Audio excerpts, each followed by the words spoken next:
자, 실전 모의고사 25회 16번 해설 강의입니다. 16번 자연수 전체 집합에서 정의된 함수 f가 두 자연수 nk에 대하여 다음 조건을 만족시킨다라고 나와 있네요. 그래서 문제에서 f1은 1이라는 걸 알 수 있었고, 이제 나에서 n의 값에 따라 바뀌는 함수식 하나가 주어졌어요. 그리고 문제에서 물어보는 건 이제 f가 아닌 f.fm이 바로 20과 40 사이에 있기를 원하는 거네요. 그러면은 우리가 지금 가나 조건을 통해서 아마 함수값들을 좀 찾아봐야 될 텐데, 우리는 f라는 함수의 정의역이 fm일 때 그 값이 바로 20과 40 사이기를 원하는 거예요. 그렇기 때문에 f라는 함수가 안에 정의역이 몇일 때 함수값이 20과 40이 나오는지를 아직 모르기 때문에 직접 나에다가 n에다가 1 넣고 2 넣고 3 넣고 해서 직접 좀 찾아볼 겁니다. 그래서 먼저 n이 1일 때를 대입해보면 n이 1이었으면은 f1 플러스 k는 4 곱하기 f1 더하기 k여서 얘는 이제 f1은 1이라고 주어졌기 때문에 4 더하기 k인 4 더하기 k라고 하시면 되겠네요. 여기서 대신 n이 1이었기 때문에 k의 범위는 1부터 3까지 가능합니다. 그러면 k가 1부터 3까지 가능이기 때문에 이 식에다 이제 직접 대입을 해보시면 f2는 5, f3는 6, f4는 7 이라고 나오게 되네요. 아직 조금 더 찾아봐야 되니까 n에다가 2를 또 대입해 보겠습니다. n에다 2를 대입했을 때 f4 더하기 k는 4 곱하기 f2 더하기 k, 그러니까 f2는 우리가 저희가 5라고 구했죠. 그럼 얘는 20 플러스 k라고 할 수 있고, 이때 k의 범위는 1과 5 사이라고 할 수가 있었겠네요. 마찬가지로 1부터 5까지 가능하다고 나와있기 때문에 k가 이 범위 내에서 만족하는 식에다가 대입을 해주면 f5가 바로 21인 거를 알 수 있었고, 이제 k에다 5까지 넣었으면은 f9가 25다 라는 걸 알 수가 있었어요. 그 다음 n이 3인 걸 또 대입해 봅시다. n이 3일 때는 f9 더하기 k가 4 곱하기 f3 더하기 k, 우리가 f3은 또 6이라고 구해놨기 때문에 n은 24 더하기 k라고 하시면 되겠죠. 이때 k의 범위는 k가 1부터 7까지 가능하다는 걸 알고 있기 때문에 또 대입을 해보시면 f10은 25부터 f16이 바로 31인 것까지 알게 됐네요. 이제 조금 더 대입을 해봅시다. 왜냐? 우리는 f라는 함수값이 40보다 작거나 같은 범위를 구해야 되기 때문에 아직 31까지밖에 안 나와서 조금 더 조사를 해볼게요. n이 4일 때 f16 더하기 k가 4 곱하기 f4 더하기 k여서 f4는 7이었죠. 그럼 얘는 28 더하기 k에서 k의 범위는 1부터 9까지 가능하다는 걸 알 수가 있었어요. 마찬가지로 대입을 해봅시다. f17은 29고 9까지 대입했을 때 마지막인 f25가 37인 것까지 알았네요. 이제 아직 37이어서 곧 40에 가까워질 테니까 n이 5일 때도 한번 조사는 해봅시다. n이 5였다면 f25 더하기 k가 4 곱하기 f5 더하기 k인데, 우리가 f5는 21이라고 구해놨어요. 21? 21을 대입하면 얘는 84 더하기 k여서 우리가 원하는 이 함수값 범위가 한참 벗어나는 값이어서 이때는 굳이 조사할 필요가 없다는 거를 알으셔야 됩니다. 그러면 이제 문제에서 요구하는 게 뭔지 보시면, 아까 f.fm이 40보다 작거나 같고 20보다 크거나 같다. 즉 f라는 함수가 함수값이 20과 40 사이가 나오려면 정의역이 뭐야 되는지를 우리가 파악을 해야 되는 거예요.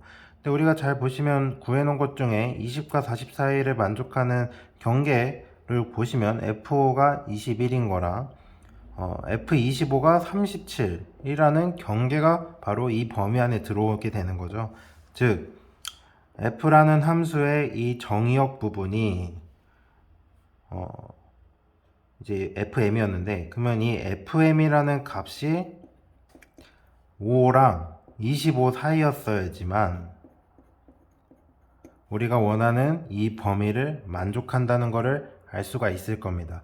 근데 문제에서는 자연수 m의 최소값과 최대값을 물어봤어요. 즉 이 범위를 만족하는 m의 최소랑 최대를 물어봤기 때문에 우리는 f2가 5라는 걸 구해놨고 25가 나오는 건 f9는 25도 있지만 f10도 25였네요. 그렇기 때문에 m의 범위는 2부터 10 사이라고 할 수가 있었을 거예요. 그렇기 때문에 m의 최소값인 a는 2라고 할 수 있고 최대값인 b는 10이라고 할 수가 있었겠네요. 그렇기 때문에 a 더하기 b 문제에서 물어보는 두 개의 합은 12라고 할 수가 있으므로 답은 2번이라고 하면 되시겠네요. 이해가 되시나요? 그래서 이 문제는 이제 우리가 문제에서 처음에 주어진 가나 조건을 보자마자 얘는 이런 성질이 있으니까 어떤 규칙을 따라서 뭐 n이 몇일 때까지만 되겠네 라고 바로 보이기가 힘들어요. 그렇기 때문에 문제에서 요구하는 f.fm이 20과 40 사이기 위해서 정의역인 fm이 범위가 어떻게 돼야 될까를 먼저 구해야 되기 때문에 그러면 f가 함수값이 20과 40 사이가 뭐가 있는지를 쭉 조사를 한 겁니다. 이거는 n에다 직접 대입을 하면서 찾아보는 수밖에 없기 때문에 아마 학교 시험 만약 시험 문제로 이렇게 나왔다고 하면은 똑같이 이렇게 대입을 해보면서 찾아가지고 이 범위일 때까지만 되겠구나 라는 감을 찾았으면은 이제 정의역이 5부터 25 사이였어야 되겠구나, 그러면 이 부등식을 찾아냈으면은 우리가 이제까지 구해놓은 함수값들을 통해 m의 범위를 아마 쉽게 구할 수 있지 않았을까 싶습니다. 자, 실전 모의고사 26회 해설 강의입니다. 21번을 볼게요. 이제 좌표평면에서 두 곡선이 주어졌고 두 곡선에 동시에 접하는 직선을 L이라 하면서 그 접점을 AB라고 하겠다네요. 원점 O에 대하여 삼각형 OAB의 넓이를 SA라 해서 다음과 같은 방정식을 만족시키는 양수 A 값을 구하라고 나와 있어요. 그러면 먼저 이제 학생들이 제일 많이 실수하는 부분은 동시에 접한다고 했기 때문에 이 직선 L을 미지수인 y는 mx 플러스 n이라고 넣어가지고 얘랑 서로 갖다 넣어가지고 이제 양변 제곱해서 판별식의 0이다 이용해가지고 m과 n을 a에 관한 문자로 표현할 수는 있을지언정 그게 너무나 오래 걸려요. 식도 너무 복잡해지고. 그렇기 때문에 얘는 바로 그렇게 들어가는 게 아니라 주어진 두 곡선의 특징을 먼저 파악을 해야 되는 겁니다.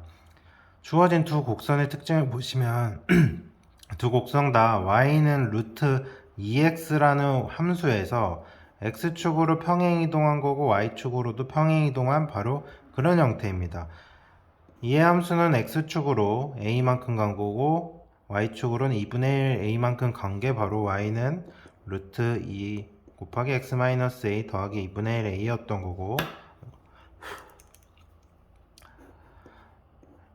이 함수는 x축으로 마이너스 a만큼 y축으로는 마이너스 2분의 1 a만큼 평행이동한 게 바로 주어진 두 함수라는 거를 파악을 하실 수는 있을 겁니다.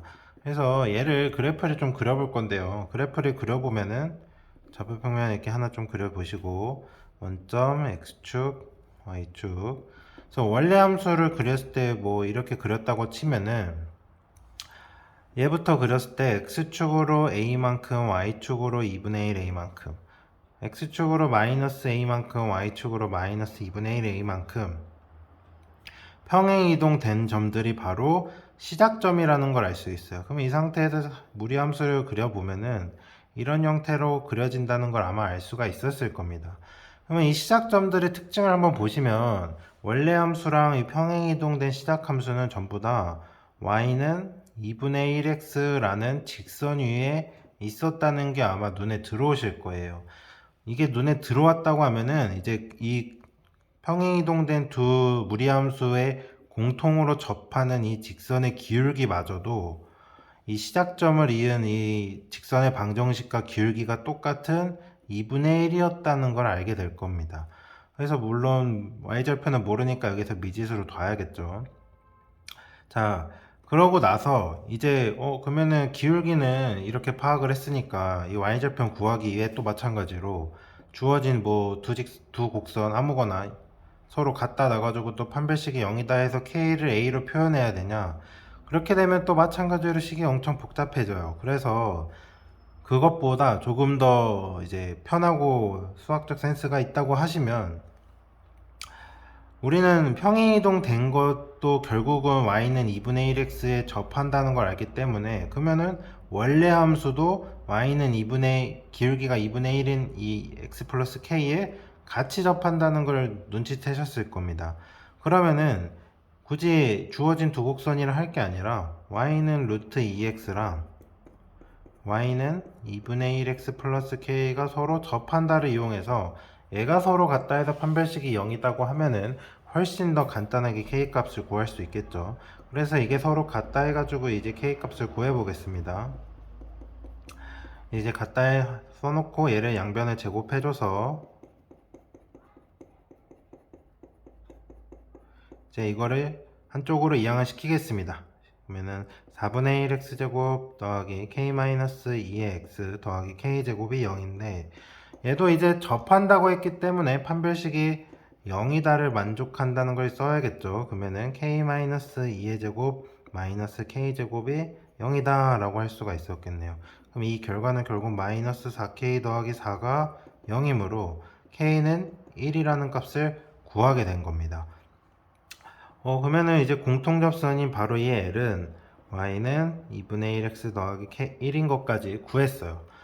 그러면 우리가 구해야 되는 건데, 문제에서 이 접점의 좌표를 각각 A랑 B라고 둔다고 나와 있고, 이 A, B랑 O 원점으로 이루어지는 삼각형의 넓이를 SA라는 데 있기 때문에 먼저 이 접점의 좌표를 구해야 되는데, 우리 공통접선 구했으니까 마찬가지로 그러면 또 얘랑 연립해가지고 그러면 이제 A 값을 구할 거냐 라고 하시면은 그것도 마찬가지로 오래 걸려요. 그렇기 때문에 처음에 우리가 평행이동으로 접근했기 때문에 원래 함수의 접점을 구하는 겁니다. 원래 함수의 접점을 구해서 걔도 마찬가지로 x축으로 a만큼 y축으로 2분의 a만큼 x축으로 마이너스 a만큼 y축으로 마이너스 2분의 1 a만큼 평행이동한 결과가 그 접점인 a, b라고 할 수가 있던 거죠.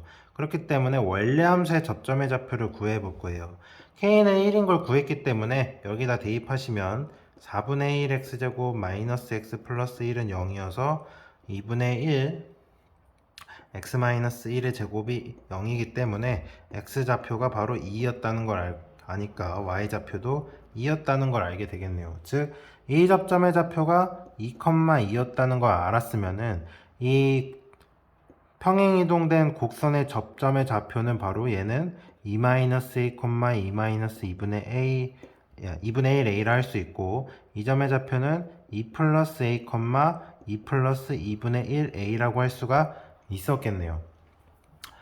그러면 이제 점의 좌표 다 나왔기 때문에 삼각형 넓이를 구할 겁니다.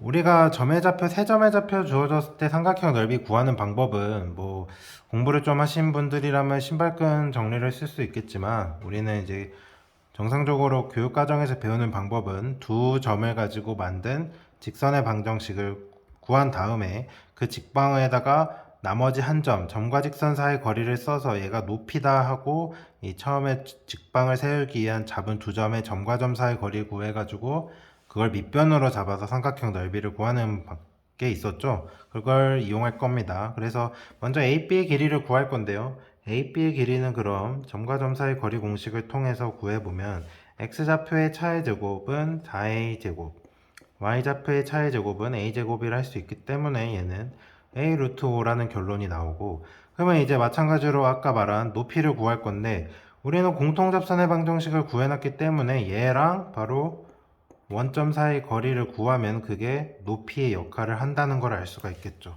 그러면은 점과 직선 사이 거리 공식을 쓸 건데요. 먼저 얘를 그대로 두면 좀 불편하니까 2x-y, 아니 2x가 아니죠.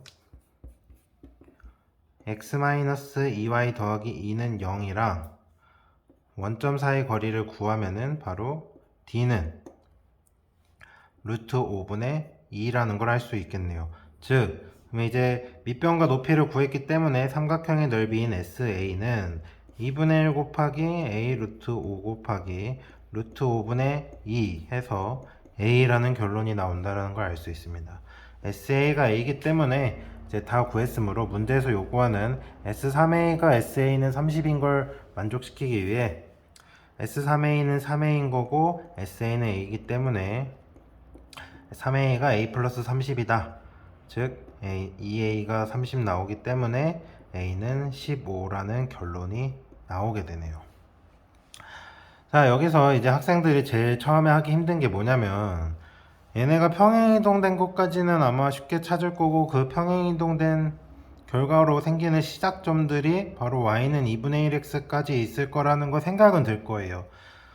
근데 이걸 공통접선의 기울기도 2분의 1이다 라는 거는 조금 받아들이기 힘들 수도 있는데, 그래서 제가 이 부분은 따로 그래프 이제 사이트를 이용해 가지고 제가 그래프 하나 슬라이드로 올릴 겁니다, 영상으로. 그래서 그걸 참고해서 보시면은 이 시작점들이 어떤 직선이 일정하게 평행이동 됐으면은 그거의 공통접선도 시작점들을 이은 직선의 기울기랑 똑같이 보인다는 거를 이제 가시적이나마 조금 이해가 되도록 영상 올릴 테니까 그걸 참고해서 보시면은 아마 방금 한 풀이가 납득이 조금이라도 더 잘 될 거라고 생각을 합니다.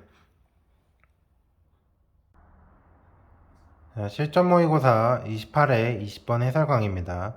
유리함수 fx가 2x-7분의 6x에 대하여 x에다 1 넣고 2 넣고 3 넣고 해서 n까지 넣은 걸 다 더했더니 66보다 작거나 같길 원하는 거네요. 그때 만족시키는 자연수 n의 최대값을 물어봤으니까 먼저 이 상태에서 뭐 x에다가 1 넣고 2 넣고 3 넣고 할 생각은 없고요.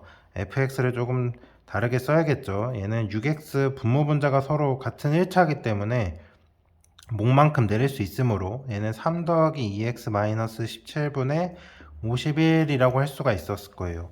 자, 그러면은 F1을 구해보시면 F1은 3 더하기 마이너스 15분의 51, F2를 구해보면은 F2는 3 더하기 마이너스 13분의 51. 이런 식으로 간다고 하면은 x가 1씩 늘어날 때마다 분모가 2씩 더해진다는 규칙이 있다는 걸 발견하실 거예요. 그러면은 이 분수값들을 계속 계산하면서 가는 게 아니라 우리가 그러면 f 여기서는 다 더하는 게 목표였으니까 이 마이너스 15, 마이너스 13, 마이너스 11 가다 보면은 결국 양수인 15까지 가게 되면은 이 분수들끼리 다 더했을 때 상쇄가 된다는 거를 알게 되었으면은 우리가 2x-17이 15가 되게끔 하는 x값, 즉 x는 16, 우리가 f1부터 f16까지 다 더하면은 이 분수값들은 다 사라진다는 거죠. 즉 앞에 몫을 내린 3만 계속 꾸준하게 더해졌다고 생각할 수 있으니까 3이 총 16번인 3 곱하기 16 해서 48인 걸 알게 된다는 겁니다. F1부터 F16까지 더한 값이 48이었기 때문에 우리는 66보다 아직 조금 모자르기 때문에 조금 더 구해봐야 돼요. 그러면은 이제 F17을 구해볼 겁니다. F17을 구해볼 건데 F17은 3 더하기 17분의 51이어서 얘는 3이죠. 그래서 3 더하기 3인 6이네요. 즉 여기까지 더했으면은 48 더하기 6 해서 54인 거고, F18을 구해보시면 이제 3 더하기 19분의 51이어서 얘는 5 더하기 19분의 13이라고 할 수가 있었겠네요. 그럼 여기까지 더하면은 59 더하기 19분의 13이라고 할 수가 있었을 것이고, 아직 66이 안 되니까 한번 다음 거도 구해볼게요. F19는 3 더하기 21분의 51이어서 얘는 5 더하기 21분의 9, 즉 5 더하기 7분의 3이네요. 여기까지 더한다고 했을 때 64 더하기 19분의 13 더하기 7분의 3이라고 써볼게요. 자, 근데 F20은 마찬가지로 3 더하기 23분의 51이어서 얘는 일단은 확실한 거는 4보다 크다는 걸 알 수가 있습니다. 그렇기 때문에 우리가 그 전까지 더한 거에다가 4보다 큰 숫자를 더하면 66이 넘어가기 때문에 우리는 n이 19, 즉 F19까지만 더했어야지만 66보다 작거나 같다는 결론을 아실 수가 있었을 겁니다.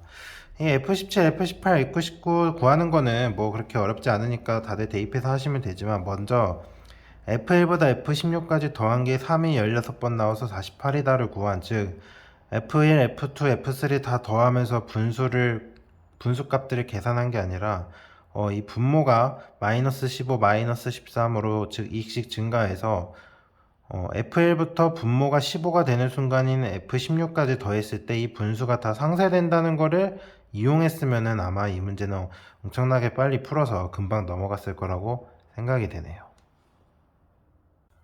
자, 실전 모의고사 28회 25번 해설 강의입니다.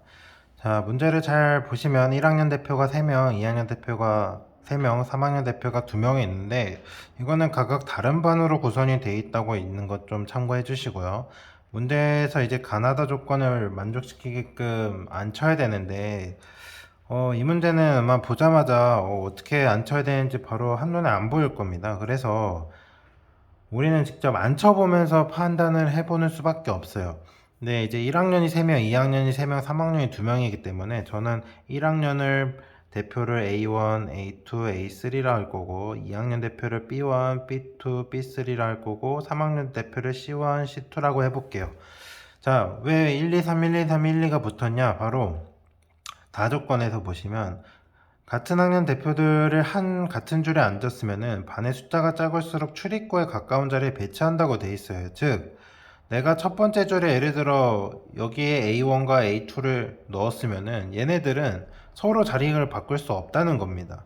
출입구에 가까울수록 반의 숫자가 작은 반의 대표가 앉아야 되기 때문에 자리가 고정이 돼 있다는 거예요. 그렇기 때문에 서로 자리가 바꿀 수 없다는 거를 조금 알아두고서 시작을 하겠습니다. 자, 그러면은 앉혀보기를 시작할 건데 먼저 1학년, 2학년, 3학년 중에 누굴 앉힐 거냐는데 1학년과 2학년을 앉히면 3명씩 먼저 앉혀야 되기 때문에 조금 복잡해서 저는 3학년이 2명밖에 없어서 3학년을 먼저 앉혀보고 시작을 해볼 겁니다.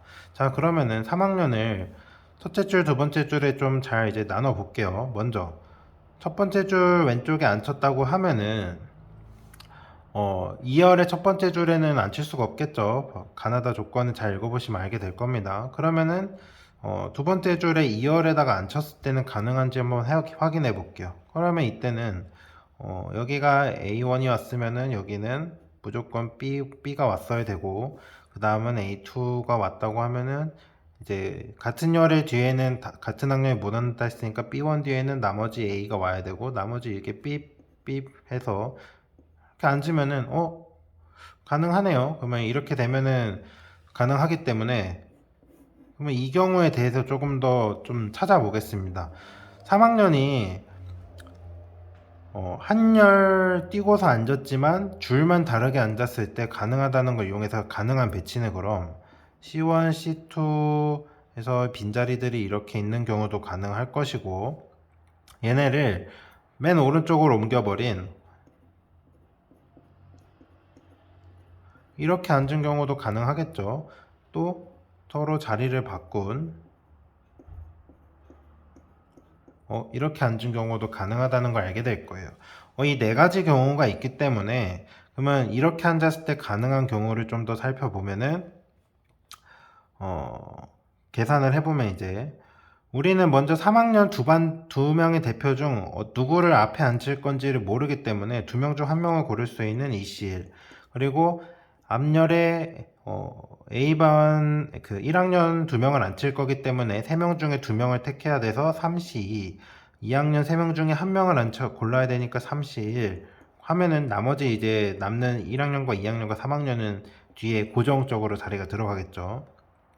자, 이걸 만족하는 경우가 총 4가지 케이스가 있기 때문에 내가 4를 곱해야 되고 마지막으로 우리가 지금 여기 1학년, 2학년, 1학년 앉혔는데 얘가 B, A, B 순으로 와도 성립한다는 걸 알게 될 거예요. 즉 A, B 1학년과 2학년끼리만 자리를 바꾼 경우는 되기 때문에 두 가지 경우가 두 가지가 더 있어서 그걸 2를 곱해줌으로 구해야 된다는 걸 알게 될 겁니다. 그러면 얘를 계산해 보면은 2 곱하기 3 곱하기 3 곱하기 4 곱하기 2여서 18 곱하기 8이네요. 그러면 얘는 144라고 할 수가 있었을 겁니다.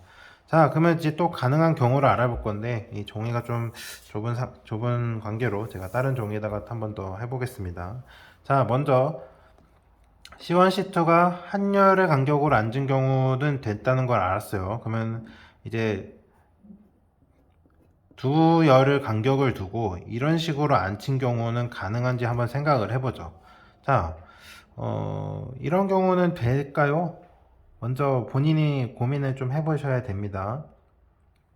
예를 들어 뭐 모르겠으면 해보는 거예요. 여기 자리에 1학년이 왔으면 이 뒷자리는 무조건 2학년이 왔어야겠죠.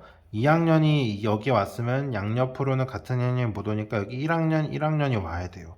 그러면 여기 나머지 2학년인데 그럼 여기도 2학년이 와야 되므로 같은 열에 같은 학년이 앉으면 안 된다는 나를 위반하기 때문에 이 케이스는 바로 안 된다는 겁니다. 즉 두 열을 띄고서 같은 줄에 3학년을 앉혔으면 안 되는구나를 파악하시고, 그러면 또 이제 두 열을 띄고서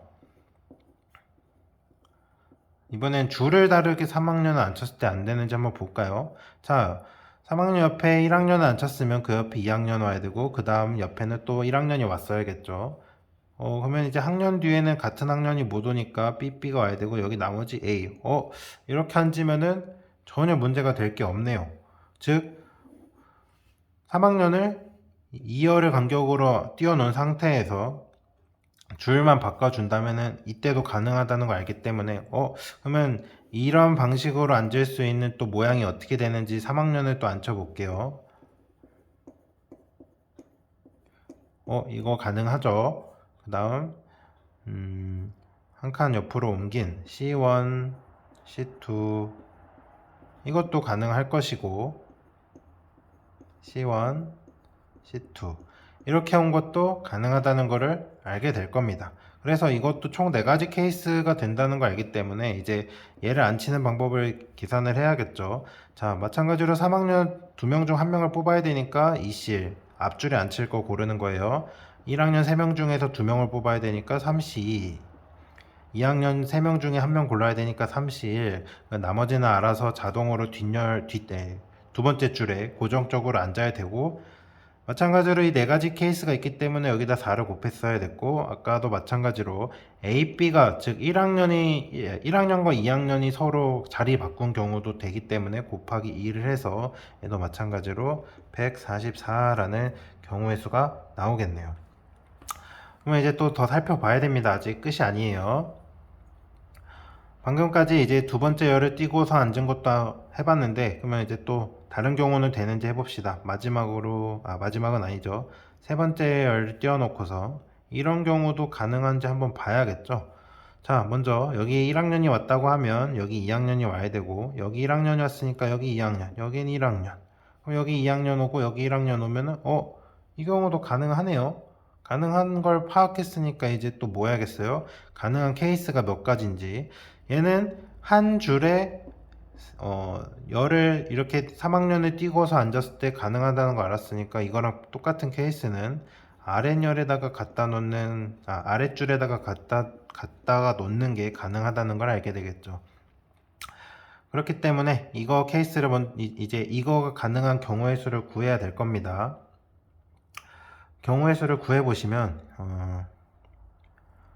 1학년 3명 중에 1명 뽑아야 되니까 3실, 2학년 3명 중에 1명 뽑아야 되니까 3실. 그 다음 3학년은 첫째 줄에 앉히는 순간 자리가 이미 고정이 돼요. 왜냐면 반이 숫자가 적을수록 출입구에 가까이 앉힌다고 했기 때문에. 그러면 이때는 3학년을 굳이 못 뽑는 경우가 2C, 2를 다 뽑아야 되니까 1이겠죠, 그대로. 그리고 가능한 케이스는 2, 그리고 A, B끼리 또 1학년, 2학년끼리 자리 바꿀 수 있는 경우도 되니까 얘는 계산하시면 9 곱하기 4에서 36. 그러니까 얘도 가능한 케이스여서 그 경우가 36이었다는 것을 알 수가 있었네요. 자, 이제 마찬가지로 3열만큼 띄어 앉힌 때 3학년을 이번에는 줄을 다르게 앉혔으면 이때는 가능한지 또 봐야겠죠. 자, 이때 1학년 앉혔으면 여기 2학년 와야 되고, 여기 1학년 앉혔으면은 이제 여기 2학년, 1학년 와야 되고, 여기는 남는 게 2학년인데 이렇게 돼버리면 같은 줄에 바로 양옆에는 학년이 앉을 수 없다 했기 때문에 이때도 안 되는 케이스라는 거를 바로 파악을 하셔야 된다는 겁니다. 이제 파악이 되셨으면은 다음 또 이제 가능한 경우가 뭐가 있는지 생각해 보셔야겠죠. 자, 이제까지 한 거는 3학년을 계속 첫째 줄에다가 1열에다가 앉힌 경우를 고민했는데, 이제 1열과 마지막 열이 비어 있는 이렇게 앉히는 경우는 당연히 안 되겠죠. 같은 줄에다가 같은 학년 못 앉히니까. 그러면 이런 경우는 되는지도 확인해 봐야겠죠. 그러면은 이런 경우도 되는지 한번 확인해 봅시다. 자, 여기 1학년이 왔다면 여기 2학년이 와야 되고 여기 1학년이 와야겠죠. 그 다음 여기 1학년이 왔으면 여기 2학년, 2학년 이렇게 하면은 가능하네요. 그래서 이 경우도 이제 또 가능한 케이스가 몇 가지인지 봐야겠죠. 이런 자리 형태가 3학년이 이렇게 앉히는 경우가, 그래서 C1, C2 이 두 가지 케이스밖에 안 된다는 게 바로 아시게 될 겁니다. 그렇기 때문에 먼저 얘도 이제 이거가 가능한 경우의 수를 구해야겠죠. 3학년 두 명 중 한 명 뽑아야 되고 2학년 3명 중 2명 뽑아야 되고 1학년 3명 중 1명 뽑아야 되네요.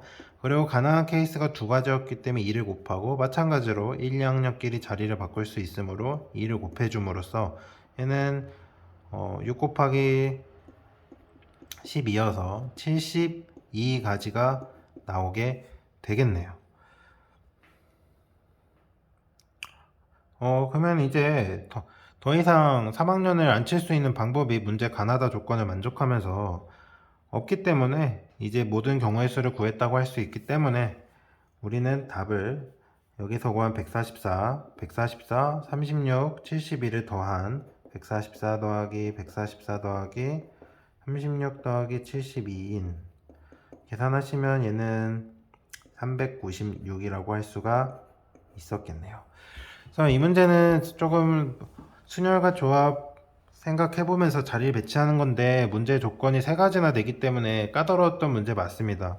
대신 이 조건들을 각각 잘 해석했으면은 방금 한 것처럼 3학년을 미리 앉혀보면서 어떻게 앉혔을 때 우리가 1, 2학년 배치해가지고 가능한 경우가 어느 경우가 있는지 각 케이스를 다 조사해가지고 이때는 되고 이때는 안 된다를 파악을 했으면은 된 경우를 찾아서 이렇게 배치하는 가능한 경우가 몇 가지인지 아까 셌죠. 이런 식으로 세고 나서 이렇게 배치하는 경우의 수들을 구한 다음에 가능한 케이스를 다 더해서 답을 내시면 됐던 겁니다. 물론 이제 25번이 마지막 단답형, 그러니까 주관식 마지막 문제다 보니까 시간이 오래 걸릴 거고, 이때까지 왔을 때 시간이 많이 촉박해서 아마 많이 힘들 수도 있는데, 이런 경우의 수 문제는 케이스를 나눠서 찾는 경우가 대부분이기 때문에 앞으로 공부를 하실 때 꼭 케이스 나누는 습관을 들이셔야 되고, 그 케이스를 나눌 때 어떻게 나눠야지만 조금 더 효율적이고 빠짐없이 구할 수 있게 되는지 한번 생각을 하게끔 하는 문제였다고 생각합니다. 자, 실전 모의고사 31회 17번 해설 강의입니다. 주어진 방정식 x에 대한 방정식이 만족하는 서로 다른 두 실근을 갖도록 하는 실수 k에 대하여 정수 k의 개수를 물어봤네요. 얘는 먼저 주어진 방정식을 봤을 때 무리함수랑 얘는 절대값 함수여서 절대값이 나왔으니까 x 범위를 나눠줘야겠죠. 0보다 크거나 같거나 작게 되게끔 하는. 그럼 x가 k보다 크거나 같았을 때는 루트 x 플러스 6이 2x 마이너스 k고, x가 k보다 작았을 때는 루트 x 플러스 6이 그냥 k라는 걸 알 수 있습니다. 즉 범위에 따라서 달라지는 우변희 함수가 달라질 때 고정되어 있는 무리함수랑 교점의 개수가 두 개가 되도록 하는 거예요. 이런 거는 식으로 접근하는 게 아니라 그래프를 그려가지고 어떤 경우에 바로 문제에서 요구하는 서로 다른 두 실근, 즉 교점이 두 점이 생기는구나를 그래프를 통해서 파악을 해야 됩니다. 먼저 y는 루트 x 플러스 6을 그리면은 이런 식으로 그려진다고 했을 때 여기가 이제 마이너스 6이라고 할 수 있겠죠. 원점이고, 이제 절대값 함수를 잘 보시면 얘는 x가 k에 따라 k가 경계로 해가지고 k가 크거나 같을 때랑 작을 때로 나눠서 함수가 바뀝니다. 그러면 얘는 확실한 거는 k, k라는 점을 기준으로 바뀐다는 건데 k, k라는 거는 우리는 y는 x라는 점 위에 바로 있다고 생각을 할 수 있기 때문에 예를 들어 k가 마이너스 6이었다고 하면은 k가 마이너스 6이었으면 마이너스 6,6을 기점으로 마이너스 6보다 작았을 때는 마이너스 6으로 오다가 마이너스 6보다 크거나 같은 범위 내에서는 이제 2x 플러스 6을 그렸어야겠죠. 그래서 마이너스 3을 지나서 이렇게 이런 식으로 그래프가 그려질 텐데, 그러면은 이렇게 그려지는 그래프 중에서 어떨 때 바로 무리함수랑 교점이 두 개가 있는지 파악을 해야 되냐면, 우리가 무리함수가 직선이랑 교점이 두 개가 있으려면은 어떻게 해야 되는지는 얘는 유형이 있습니다. 바로 어떤 경우죠? 시작점을 지나는 직선의 방정식일 때, 즉 시작점을 지나서 직선의 방정식을 그려봤을 때 이렇게 그려져서 교점이 두 개가 나온 경우, 이때부터 언제까지죠? 바로 접하는 경우. 이 그래프가 좀 작게 그렸는데, 접하는 경우, 즉 이 사이에 있었으면은 무리함수랑 직선이 교점이 두 개였다는 걸 알게 됩니다. 그러면은 어떻게 해야 되겠어요? 먼저 이 주어진 직선이 마이너스 6,0을 지나려면 k가 몇인지 구해봐야겠죠. 마이너스 6,0을 대입했을 때 그러면은 마이너스 12 마이너스 k가 0이어야 되기 때문에 k는 마이너스 12라는 걸 알게 됩니다. 즉 k가 마이너스 12였으면은 이제 여기까지는 마이너스 12로 왔다가 이때부터 직방을 그려서 이렇게 올라갈 수 있었다는 것을 알게 되겠죠. 그러면 언제까지 그냥 k가 마이너스 12일 때만 되는 게 아니라 아까 말한 대로 접하는 순간이 경계라고 했잖아요. 그러면은 기울기가 2면서 무리함수랑 접하는 경우를 구해야 되니까 얘를 먼저 접하는 경우에 얘를 갖다 놓고서 제곱해가지고 판별식의 0이다를 이용해서 k값을 구해야겠죠. 그럼 얘를 제곱을 해주면 x 플러스 6은 4x제곱 마이너스 4kx 더하기 k제곱이니까 한쪽으로 다 이항을 시키겠습니다. 4x제곱 마이너스 4k 플러스 1x 더하기 k제곱 마이너스 6은 0. 이거의 판별식이 0이어야 되니까 판별식을 쓰시면 4k 플러스 1의 제곱 빼기 마이너스 16에 k제곱 마이너스 6을 빼줘야 되겠네요. 얘가 0이었어야 된다. 그러면은 16k제곱 16k제곱 사라질 테니까 남는 거는 8k, 여기서 플러스 1 남고 여기서는 플러스 96이 나오네요. 얘가 0이어야 되는 거니까 k값은 마이너스 8분의 97이었어야 된다. 즉 k값이 마이너스 8분의 97이었으면 바로 여기 접하는 순간이 된다는 겁니다. 접할 때는 교점이 한 개이기 때문에 즉 k는 마이너스 8분의 97보다는 컸어야 되고, 바로 이 시작점을 지날 때가 경계였기 때문에 이 시작점인 경계값이 아까 k가 마이너스 12인 거 구해내서 얘는 마이너스 12까지만 된다고 할 수가 있는 겁니다. 자, 그러면은 얘가 그러면 이게 끝이냐라고 하시면 당연히 아니겠죠. 왜냐면은 단순히 직선이 아니라 얘는 k에 따라 k 값 범위에 따라 상수함수로 왔다가 직선으로 올라가는 경우라 다르게도 생각을 해보셔야 돼요. 예를 들어 k가 0이었다고 한번 해볼까요? k가 0이었다고 하면은 원점을 기준으로 왼쪽에서는 0으로 왔다가 이제 여기서부터는 y는 2x꼴로 올라가야 되는 겁니다. 그럼 이때도 분명히 교점이 하나, 둘 이렇게 존재하네요. 즉 k가 0보다 살짝 작았다고 쳤으면은 얘는 이렇게 왔다가 이런 식으로 갈 텐데 그럼 이때는 교점이 이렇게 한 개밖에 안 나와서 얘가 k가 0인 여기가 0으로 쭉 와서 교점을 시작점에서 만나고 원점의 기준으로 루트 y는 2x로 올라갔을 때 교점 하나, k가 0일 때부터 또 된다는 거를 조금 넣어봤으면 파악이 금방 되셨을 거예요. 대신 k가 그러면 무작정 넣어도 되냐? 아니죠. k가 0보다 커지는 순간 k가 0보다 커졌으면 이런 식으로 와서 교점이 여기 하나 생기고 여기서 y는 2x 또 기울기가 2를 따라 올라갔으면 교점 두 개를 유지하다가 이게 언제까지 되냐면 아까 k, k는 y는 x 위의 점이라고 했어요. 그렇기 때문에 정확하게 이 점 여기까지 왔으면은 y는 k로 왔다가 이 점부터 2x로 올라가게 돼버리면 교점이 딱 이때 k, k 하나밖에 없기 때문에 얘가 경계라는 거를 파악을 하셨어야 되는 겁니다. 그러면은 이 경계값을 구하기 어떻게 해야 되겠어요? y는 x랑 주어진 무리함수가 서로 같다고 놔서 풀어야겠죠. 그렇기 때문에 x랑 루트 x 플러스 6이 같다를 놓고서 풀면은 얘는 양변 제곱해서 한쪽으로 이항시켜 주면은 이렇게 되니까 인수분해가 가능한 꼴이네요. x-3 곱하기 x 플러스 2는 0, x 좌표가 3 양수 부분, 즉 이 좌표가 3이었다는 걸 알게 되는 겁니다. 그래서 K는 0일 때부터 또 교점이 두 개가 존재하지만 언제까지다? 바로 K가 3일 때까지 했으면은 얘는 교점이 3부터는 1개, 그 이상부터는 교점이 아예 존재하지 않겠죠. 그렇기 때문에 K가 0부터는 또 되지만 3보다는 작아야 돼서 이 범위를 만족시키는 이제 정수값들을 구해야겠죠. 그럼 이 범위일 때는 K 값이 마이너스 12 한 개고 이때는 K 값이 0, 1, 2 해서 총 4개가 나오네요. 그래서 답은 4번이라고 하실 수가 있을 겁니다.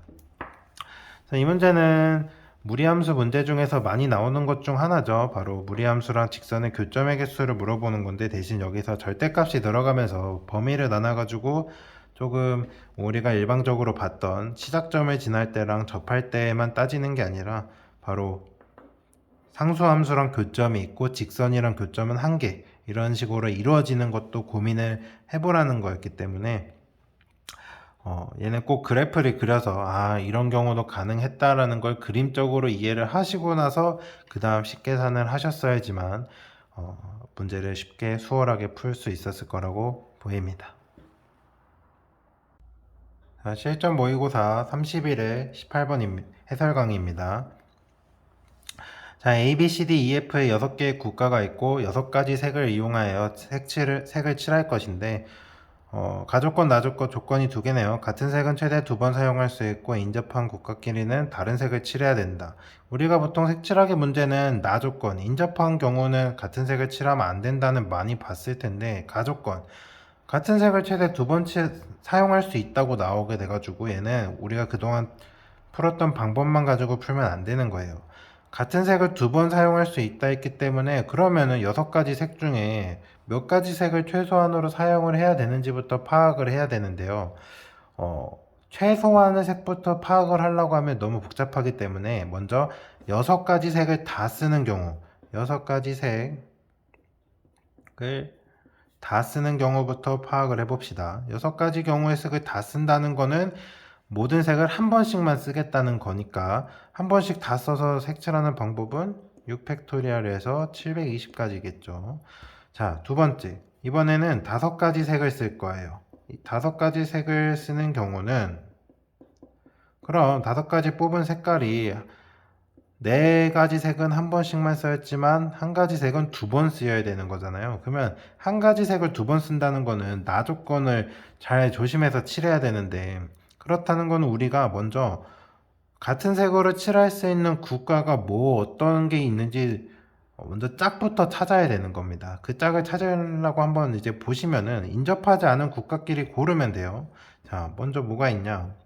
B, E가 서로 가능하네요. 인접하지 않으니까 같아도 되죠. C, E도 가능하고 D, E도 가능하고 B, C도 가능하고 마지막으로 B, F도 있네요.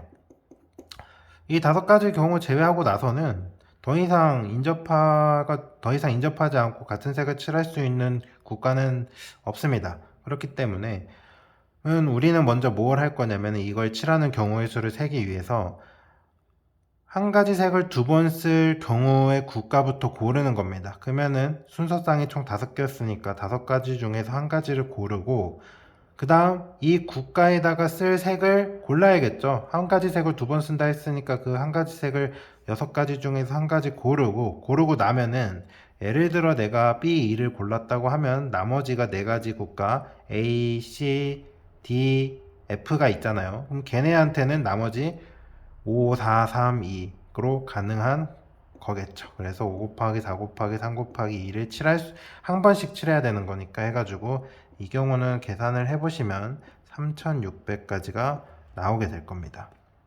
그럼 세 번째, 네 가지 색을 가능한 경우를 볼까요? 네 가지 색을 써서도 가능을 하는지. 네 가지 색을 써서 한다는 경우는 두 가지 색은 한 번씩만 쓰지만 두 가지 색은 두 번 써야겠죠. 그렇다는 거는 방금 우리가 구한 순서상 5개 중에서 두 가지 경우를 골라야 된다는 거예요. 서로 인접하지 않은 나라의 순서상을 2개 골라야 되는 건데, 예를 들어 얘는 그럼 OC2라고 하면 되는 거냐 라고 하시면 안 됩니다. 왜냐? 내가 B2를 골랐어요. B2를 같은 색으로 칠할 거라고 골랐는데 내가 그 다음 거를 D2를 골랐다고 쳐봐요. 그러면은 BD가 같아져 버리는 거니까 말이 문제에서 원하는 경우가 아닌 거라 말이 안 되는 경우인 거예요. 그래서 중복이 되지 않게 골라야 돼서 얘도 마찬가지로 주어진 5개 순서상으로 2가지씩 골라서 중복이 되지 않게 골라야 돼서 한번 골라 보겠습니다. 먼저 BC를 골랐다고 하면은 얘랑 또 동시에 이제 겹치지 않은 경우는 D가 있네요. D2가 즉 얘랑 얘를 뽑은 경우죠.